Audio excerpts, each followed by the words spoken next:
Hello everyone, welcome to science lover.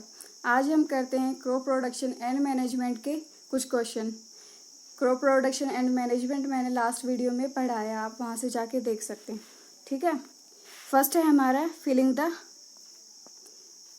Question है हमारा filling the blanks को fill करना। ठीक है, ये हमारे पास वर्ड्स दिए हुए हैं, हमें उनको यहाँ पे फिल करना है एम्प्टी स्पेस पे। फर्स्ट स्टेटमेंट क्या है? The same kind of plants grown and cultivated on large scale at a place is called. जब हम एक ही तरह की बहुत सारी जैसे ये वीट के बहुत सारे पौधे हम अगर लार्ज स्केल पे लगा दे, बहुत ज़्यादा एरिया में लगा दे इकट्ठे, तो ये क्या, इसको हम क्या बोलते हैं? क्रॉप।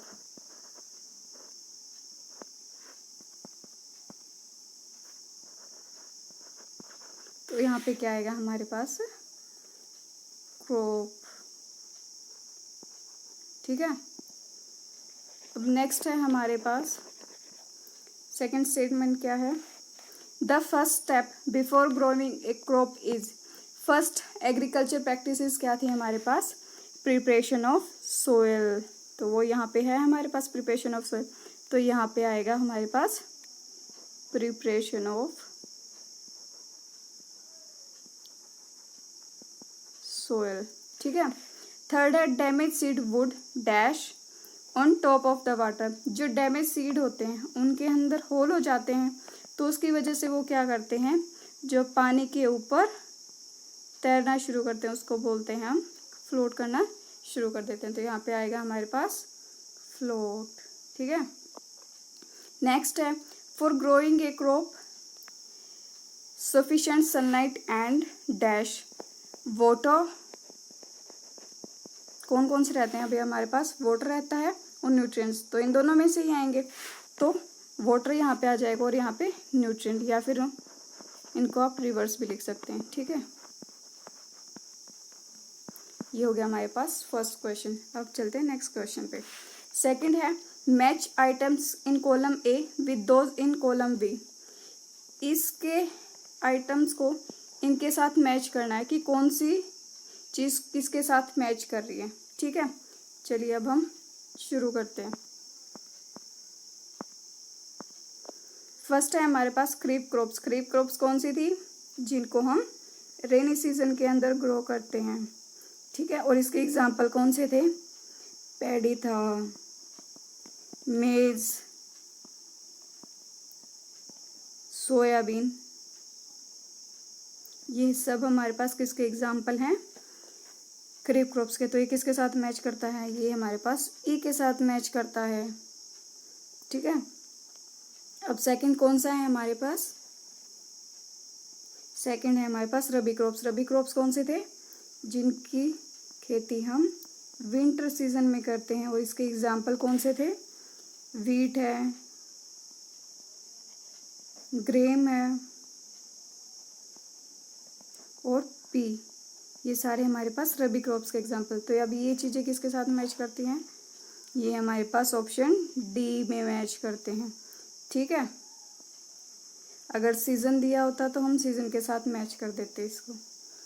अगर बी साइड में हमारे विंटर दिया होता तो रबी क्रॉप्स उसके साथ मैच कर जाता। ठीक है, थर्ड है केमिकल फर्टिलाइज़र। केमिकल फर्टिलाइज़र क्या होता है? जो किसी पर्टिकुलर न्यूट्रिएंट से रिच हो, वो तो होते हैं हमारे पास केमिकल फर्टिलाइज़र। इसके एग्जाम्पल कौन कौन से थे हमारे पास? यूरिया, अमोनियम सल्फेट, ये सारे इसके एग्जाम्पल थे। तो यहाँ पे जो थर्ड है ये किसके साथ मैच करता है? बी के साथ। अब कौन सा रह गया हमारे पास? Fourth, organic manure. Organic manure ये हमारे पास कहाँ से? डेड प्लांट से, डेड प्लांट के वेस्ट, डेड प्लांट्स और एनिमल्स के वेस्ट से मिलता है। ठीक है, तो ये किसके साथ हो गया? यहाँ पे दिया हुआ है एनिमल से, काउ डंक, यूरिन एंड प्लांट वेस्ट से। तो फोर्थ वाला सी के साथ मैच कर गया। ठीक है,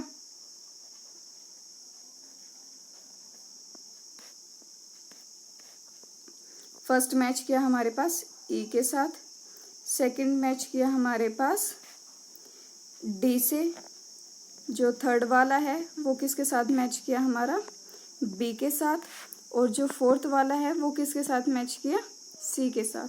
तो अब नेक्स्ट क्वेश्चन पढ़ते हैं। Give 2 examples of kharif crops and rabi crops.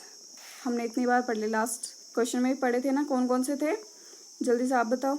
Kharif crops के थे हमारे पास पैडी और मेज, ये सब हमारे पास किसके एग्जाम्पल हैं, खरीफ क्रॉप्स के। रबी क्रॉप्स के कौन से हैं, वीट है, ग्रेम है, टू ही पूछे ना, तो ये इसके एग्जाम्पल हो जाएंगे। ठीक है, अब करते हैं next question. Right a paragraph in your own words on each of the following. First है हमारे पास प्रिपरेशन ऑफ सॉइल। मैं थोड़ा थोड़ा बहुत बता देती हूँ आप लोगों को। प्रिपरेशन ऑफ सॉइल के अंदर क्या करते हैं हम, सॉइल की टर्निंग और लूजनिंग करते हैं। ठीक है, और ये हमारे पास फर्स्ट स्टेप होता है। ये टर्निंग और लूजनिंग की प्रोसेस को हम क्या बोलते हैं, टीलिंग या फिर प्लगिंग बोलते हैं। ठीक है, टीलिंग और प्लगिंग बोलते हैं। और फिर इसके अंदर जो टेक्निक्स यूज़ होती थी फिर उनको एक्सप्लेन कर देंगे। अब ये डिपेंड करता है कि आपका क्वेश्चन कितने मार्क्स के अंदर आया हुआ है। ठीक है, उसके बेस पे आप लास्ट वीडियो में मैंने बड़े अच्छे से एक्सप्लेन किया, आप वहाँ से देख सकते हैं। नेक्स्ट है सोइंग। सोइंग का क्या मतलब होता है कि हम वो बीज कैसे लगाते हैं। ठीक है, उसके लिए भी हमारे पास 2 मेथड थे। एक तो ट्रेडिशनल टूल था जिसके अंदर जो प्लग होता है उसके पीछे हम एक फनल लगा देते हैं और उसके अंदर सीड डालते हैं। ठीक है, ऐसे हम यहाँ से सीड डालेंगे तो नीचे डायरेक्ट इसके हेल्प से सीधा नीचे सोइल के अंदर लग जाएगा। ठीक है, और सेकंड मेथड था हमारे पास सीड ड्रिल, जो हम मॉडर्न टेक्निक है, बस ये एक्सप्लेन कर देना आप। अब थर्ड कौन सी आती है हमारे पास, वीडिंग। वीडिंग में क्या था हमारे पास, जो एक्स्ट्रा प्लांट्स होते हैं या फिर जो अनडिजायरेबल प्लांट्स है, क्रॉप को छोड़ के जो दूसरे प्लांट्स होते हैं उनको बोलते हैं हम वीड्स, और उनको रिमूव करने की प्रोसेस को बोलते हैं हम वीडिंग। और वीडिंग को हम 2 तरीके से, या तो कोई केमिकल यूज़ करके स्प्रे करके उन प्लांट्स के ऊपर तब उनको रिमूव कर सकते हैं, या फिर खुरपी की हेल्प से या फिर हाथ से अलग करके उनको रिमूव कर सकते हैं। ठीक है, अब नेक्स्ट है हमारे पास थ्रेसिंग। थ्रेसिंग कब होती है हमारे पास, जब हमारी जो क्रॉप है मैच्योर हो जाती है और उसके बाद जब हमें ग्रेन और शाफ्ट को अलग अलग करना हो तो उस प्रोसेस को बोलते हैं हम थ्रेशिंग। और इसके अंदर जो मशीन यूज़ होती है उसको बोलते हैं हम थ्रेशर। ठीक है, आई होप आप इनका एक पैराग्राफ बना के लिख दोगे। नेक्स्ट क्वेश्चन करते हैं। How can explain how fertiliser are different from manure. Fertiliser chemical से मिलकर बने होते हैं और जो हमारे पास एनिमल्स हैं ये हमारे पास डेड प्लांट्स या फिर एनिमल के वेस्ट से मिलकर बने होते हैं। लास्ट वीडियो में मैंने इनके डिफरेंस करवाए हुए हैं बहुत अच्छे से, आप वहाँ से जाके देख सकते हैं। इरिगेशन क्या होता है और उसके 2 मेथड कौन कौन से हैं। इरिगेशन के अंदर इसका क्या मतलब होता है कि वाटरिंग करना क्रॉप के अंदर। ठीक है, वो होता है हमारे पास इरिगेशन में। इसके 2 मेथड हैं। फर्स्ट है जिनके अंदर विच कंजर्व वाटर। ठीक है, फर्स्ट है हमारे पास स्प्रिंकलर टेक्निक सिस्टम से या फिर ड्रिप सिस्टम से।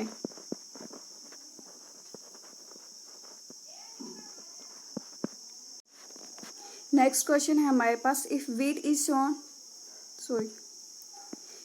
Is sown in kharif season what would be happen. Kharif season कब होता है, खरीफ की फसल हम कब करते हैं, जब हमारे पास रेनी सीजन हो। ठीक है, अब रेनी सीजन के अंदर कौन कौन सी इसके एग्जाम्पल थे खरीफ क्रॉप्स की, पेडी, मेज, सोयाबीन, ये हमारे पास किसके एग्जाम्पल थे, सारे खरीफ क्रॉप्स के, ठीक है। और जो वीट है ये हमारे पास कौन सी है, रबी क्रॉप्स है, ये हमारे पास रबी क्रॉप्स के अंदर आती है। तो क्या होगा जब हम वीट को खरीफ सीजन में लगाएंगे, ऑब्वियसली इसको पकने के लिए ज़्यादा हीट की,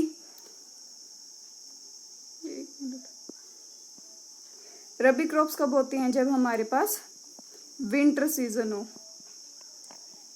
ठीक है। अब रेनी सीजन के अंदर वो फसल होते हैं जिनके अंदर हमें वाटर की ज़्यादा रिक्वायरमेंट होती है, वाटर ज़्यादा अमाउंट में होता है, लेकिन वीट के लिए हमें पास इतने वाटर की आवश्यकता नहीं होती, तो इसके जो हमारे पास यील्ड आएगी वो बहुत कम आएगी, ठीक है। आप ये सारी चीज़ें इस क्वेश्चन के अंदर लिख सकते हो।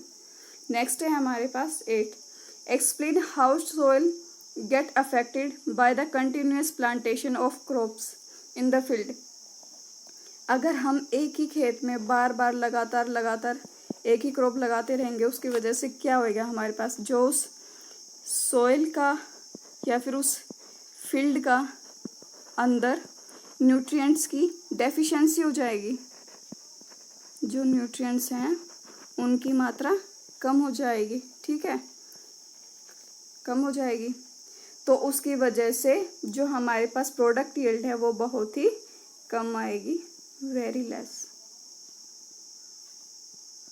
तो आप ये सारी चीज़ें इस क्वेश्चन के अंदर लिख सकते हैं। नेक्स्ट क्वेश्चन है हमारे पास, what are weeds, how can we control them. Weeds मैंने बताया था, जो अनडिजायरेबल प्लांट्स होते हैं उनको हम बोलते हैं, जो अनडिजायरेबल प्लांट्स हैं वो आते हैं हमारे सारे वीड्स के अंदर, और उनको हम कैसे कंट्रोल कर सकते हैं, या तो प्लगिंग की प्रोसेस से बिफोर ग्रोइंग ए क्रॉप, जो हम प्रिपरेशन ऑफ सॉइल की टेक्निक यूज़ करते हैं उसके हेल्प से, या फिर वेडिसीड्स की वजह से किसी भी केमिकल को स्प्रे करके, किसी भी केमिकल को स्प्रे करके भी हम उसको कम कर सकते हैं, ठीक है।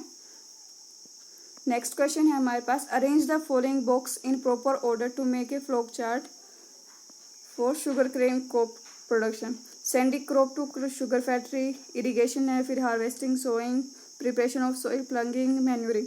अब इनको हम एक फ्लो चार्ट के अंदर करते हैं। सबसे फर्स्ट हमारी एग्रीकल्चर प्रैक्टिसेस कौन सी होती है, preparation of soil, preparation of soil. उसके बाद हम क्या करते हैं, सोइंग, बीज लगाते हैं, ठीक है। उससे नेक्स्ट प्रोसेस क्या होती है हमारे पास, फिर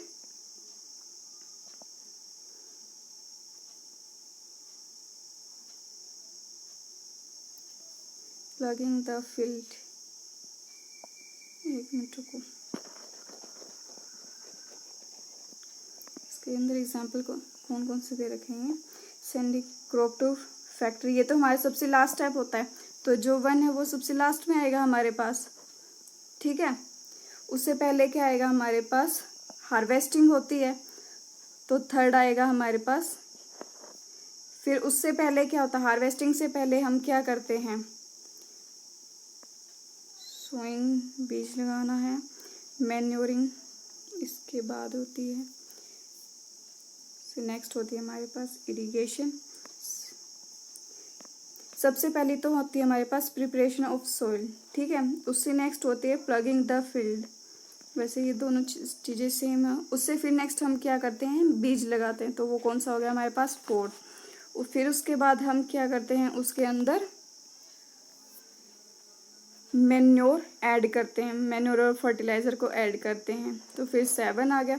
फिर उसके बाद हम करते हैं इरिगेशन, और उसके बाद हमारे पास आएगा 3rd, और फिर आएगा फर्स्ट है हमारे पास प्रिपरेशन ऑफ सॉइल, सेकंड है आएगी हमारे पास प्लगिंग द फील्ड, उसके बाद हम उसके अंदर बीज लगाते हैं, उसके बाद हम उसको मैन्योर और फर्टिलाइज़र देते हैं, फिर उसके हम वाटर प्रोवाइड करते हैं, देन फिर हम उसको फसल पक जाने के बाद हार्वेस्टिंग करते हैं, और फिर उसको लास्ट में हम शुगर फैक्ट्री के अंदर भेज देते हैं, ठीक है। अब करते हैं नेक्स्ट, ये कुछ हमारे पास MCQ हैं, उनको और करते हैं एक बार। Which one of the following condition is not बोला इधर, not essential to grow the maize. Maize हमारे पास किसका एग्जाम्पल था? किसका एग्जाम्पल था? खरीफ क्रॉप्स का। और ये कब होती है हमारे पास? रेनी सीजन में। तो फर्स्ट ऑप्शन है हाई टेम्परेचर, सेकंड है हमारे पास ह्यूमिडिटी, सी है लो टेम्परेचर और डी है रेनफॉल।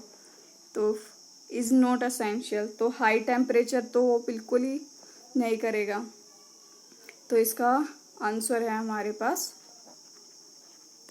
ऑप्शन ए, क्योंकि उन्होंने नोट पूछा हुआ है। ठीक है। सेकंड है propagation of ginger is generally done using stem. जो जिंजर होते हैं ना, उनके पार्ट को डायरेक्टली सॉइल के अंदर डाल दिया जाता है और फिर उसकी प्रोपागेशन होती है। ठीक है। नेक्स्ट है हमारे पास ये question, which of the following statement is not पूछा है, not true for organic manure. Organic manure क्या होते हैं? फर्स्ट है हमारे पास enhance the water holding capacity, ये तो ट्रू है इसके लिए। सेकेंड है it has a balance of all plant nutrients. अब नेक्स्ट पढ़ते हैं, it provide humus to soil, हाँ। डी ये भी सही है। डी आता है हमारे पास it improve texture of soil, हाँ ये भी सही है। तो हमारे पास बचता कौन सा? Option B. The term used for the process of separation of grain from chaff is क्या कहलाती है हमारे पास? विनोइंग और थ्रेशिंग, ये दो आ सकते हैं मेरे अकॉर्डिंग, और मैं बुक से चेक करके बता दूंगी आपको। ठीक है। Read the statement given below, seed required moisture for germination, हाँ ये तो ठीक है हमारे पास। Plant can absorb nutrients mostly in dissolve form, ये भी सही है हमारे पास। थर्ड है हमारे पास irrigation protects crop from both frost and hot currents, ये भी ट्रू है हमारे पास। फोर्थ आती है हमारे पास irrigation improve the soil texture, ये भी ट्रू है हमारे पास। Choose the combination of statements which indicate the need to irrigate the crop, ये चारों ही हमारे पास इरिगेशन के लिए जरूरी हैं, तो ऑप्शन हो जाएगा हमारे पास C. Which of the following tools, इसका ऑप्शन है हमारे पास सी, इसके लिए हमारे पास बी और सी आए थे। ठीक है। और इसका था हमारे पास ऑप्शन बी। 6 है हमारे पास which of the following tools would a farmer use to remove weeds from the field. इसके अंदर शायद क्वेश्चन में ना यहाँ पे विच इज नोट आना चाहिए था, क्योंकि जो ये और सारे ऑप्शन है ना वो मैच करते हैं। होय की हेल्प से भी हम एक्स्ट्रा जो प्लांट है, अनडिजायरेबल प्लांट है, उनको निकाल सकते हैं। प्लगिंग की हेल्प से भी कर सकते हैं और कल्टीवेटर की हेल्प से भी करते हैं। लेकिन जो ये एक्स होता है, इसका क्या मतलब होता है? जो कुल्हाड़ी नहीं होती हमारे पास, उसको बोलते हैं हम इंग्लिश में एक्स। ठीक है। तो ऑप्शन सी आना चाहिए अगर यहाँ पे ऑप्शन नोट है तो। ठीक है। 7th क्वेश्चन है हमारे पास, which of the following is not true for fertilizer. क्यों? इनमें से कौन से ट्रू नहीं है? नोट बोला इन्होंने, इस चीज़ को याद रखना। दे इंक्रीज द यील्ड, ये तो ट्रू है हमारे पास। सेकंड है there excessive use disturb the balance of nutrient of in soil, ये भी ठीक है। They are generally use in small quantity, ये भी सही है। दे आर इन्वायरमेंट फ्रेंडली, नहीं, क्योंकि इनकी वजह से हमारे पास वाटर पोल्यूशन होता है, तो ये इन्वायरमेंट फ्रेंडली तो नहीं है। तो ऑप्शन डी इसका करेक्ट है। ठीक है। क्योंकि नोट पूछा है, with given below are statements about the harmful effect of weeds on crop plants. Harmful effect weed का on crop plants, they interfere in harvesting, ऐसा तो देखते हैं अब आगे। They help crop plant to grow healthy, नहीं ये तो गलत है, क्योंकि ये तो उनके जो क्रॉप प्लांट है उनके सनलाइट, एयर, वाटर के साथ कम्पीट करते हैं, तो ये तो गलत हो गया हमारे पास। They compete with the crop plants, ये भी ट्रू है हमारे पास। They effect the plant growth, ये भी ट्रू है। Correct combination of the statements, so 1, 3, 4 ये ठीक है हमारे पास, तो ऑप्शन ए आएगा। The process of loosening and turning of soil को क्या कहते हैं हम? टीयरिंग एंड प्लगिंग, तो इसका ऑप्शन सी आएगा। और इसका है हमारे पास ऑप्शन ए, और इसका है हमारे पास ऑप्शन डी आंसर। अब नेक्स्ट है हमारे पास the monsoon region in our country is during the month, कौन सा बताया था मैंने, जून टू सितंबर, ठीक है। सो ऑप्शन सी इसका करेक्ट होएगा। The system of irrigation where in water is supply drop by drop, drop by drop कौन सा मेथड था हमारे पास, ड्रिप सिस्टम वाला, तो इसका आ गया हमारे पास बी, ड्रिप सिस्टम, ठीक है। Thank you for watching this video. If you like this video, please like, share and subscribe my channel. Thank you so much.